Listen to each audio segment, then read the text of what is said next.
जिन लोगों का जो पैसा है वो फंसा हुआ है। आपको बता दें कि 6 महीने तक ये स्थिति रहेगी। 6 महीने के बाद आरबीआई पूरी समीक्षा करेगा कि बैंक से पैसे अब निकालने दिया जाना चाहिए या नहीं, और अगर इसके बाद भी स्थिति खराब रही तब क्या डिसीजन होगा ये देखना होगा। लेकिन एक बात तो साफ है कि लोग परेशान हैं। जिनका लॉकर है वो यहाँ पर पहुँच के कम से कम लॉकर का जो उनका सामान है वो निकाल सके, जिसमें जेवरात होगा और भी कई चीज़ें हो सकती हैं जिसे वो निकालेंगे। लेकिन पैसा ना वो विड्रॉ कर सकते हैं ना डिपॉजिट कर सकते हैं। फिलहाल बैंक 6 महीने में क्या सुधार करेगा ये देखना होगा।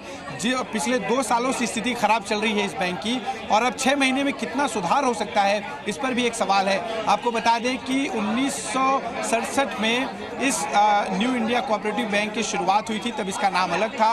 जॉर्ज फर्नांडीज जो पूर्व केंद्रीय मंत्री रहे हैं वो इसके फाउंडर रहे हैं। लेकिन बैंक के पिछले कुछ सालों में जो वित्तीय संचालन है वो ठीक ढंग से नहीं कर रही थी, और नतीजा ये हुआ कि लोगों का पैसा फंसा हुआ है, लोग बिल्कुल परेशान हैं। बिल्कुल, और ऐसे में 6 महीने का जो ये वक्त दिया गया है, अश्विन, यहाँ पर ये उम्मीद की जाए कि 6 महीने में जो इस बैंक का संचालन है उसको लेकर आरबीआई की ओर से जो सवाल खड़े किए गए हैं उसमें संतुष्टिजनक जवाब अगर मिलता है तो ये बैंक फिर से शुरू हो पाएगा। लेकिन अगर बैंक डूब जाता है तो फिर क्या हो सकता है, अश्विन?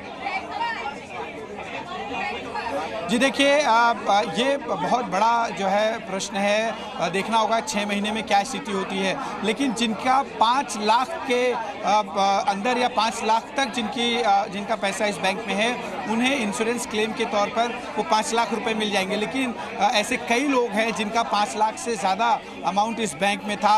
एक शख्स से हमारी बातचीत हो रही थी, उनका एफडी था 55 लाख रुपए का, और उसी एफडी के इंटरेस्ट से उनका घर चल रहा था। सीनियर सिटीजन हैं वो, और रिटायरमेंट के बाद इंटरेस्ट से ही जो अमाउंट आ रहे थे अपना घर चला रहे थे। लेकिन अब वो बिल्कुल परेशान हैं। कुछ देर पहले वो हमारे कैमरे पर फूट कर वो रोने लगे और अपनी व्यथा बताने लगे कि आखिरकार अब उनका घर कैसे चलेगा, कैसे वो अपने दिन जो है हर रोज के कामकाज के लिए पैसे का जो ज़रूरत होती है वो कैसे पूरा करेंगे।